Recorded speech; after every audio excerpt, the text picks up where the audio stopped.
Have you ever noticed? Some conversations exhaust you before they even happen. You haven't walked into the room yet. Nobody has said anything yet, but your body already feels tense. Your mind starts rehearsing responses, preparing emotionally, trying to predict how the interaction might go, and by the time the conversation finally happens, you already feel mentally drained. That quiet anxiety follows emotionally exhausted people everywhere, especially at work, because emotionally difficult environments train people into anticipation, not peace. You start expecting tension, expecting judgment, expecting passive-aggressive comments, expecting emotional pressure, and eventually, your nervous system stops feeling safe around certain people altogether. Stoics understood something important about emotional exhaustion. The mind suffers more from anticipation than reality. That's why emotionally exhausted professionals often feel anxious before conversations even begin. Not because they're weak, because their nervous system remembers emotional tension, especially people constantly trying to avoid conflict, stay professional, prevent awkwardness, or emotionally manage difficult personalities. That emotional preparation becomes exhausting over time. You stop entering conversations calmly. You start entering them defensively. And eventually, even normal workplace interactions start feeling emotionally heavy.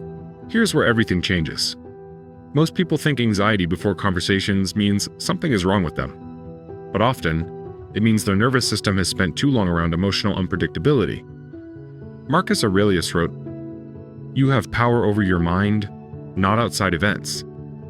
That becomes difficult when your mind keeps trying to control conversations before they happen. Because emotionally exhausted people often rehearse interactions endlessly beforehand. What should I say? What if they react badly? What if it gets awkward? What if I say the wrong thing?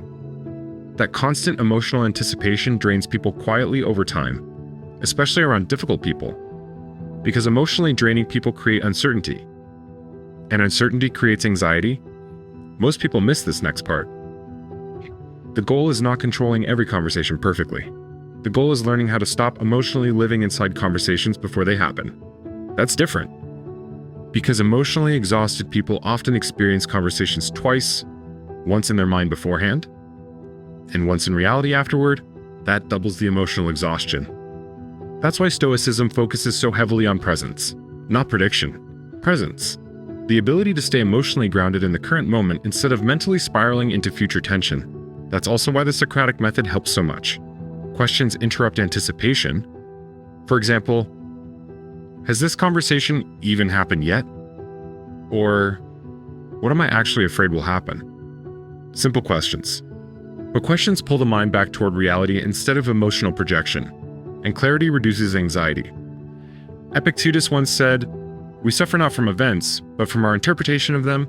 That becomes very real before emotionally tense conversations, especially when your nervous system already expects emotional pressure before anyone even speaks. What conversations make you anxious before they even happen lately?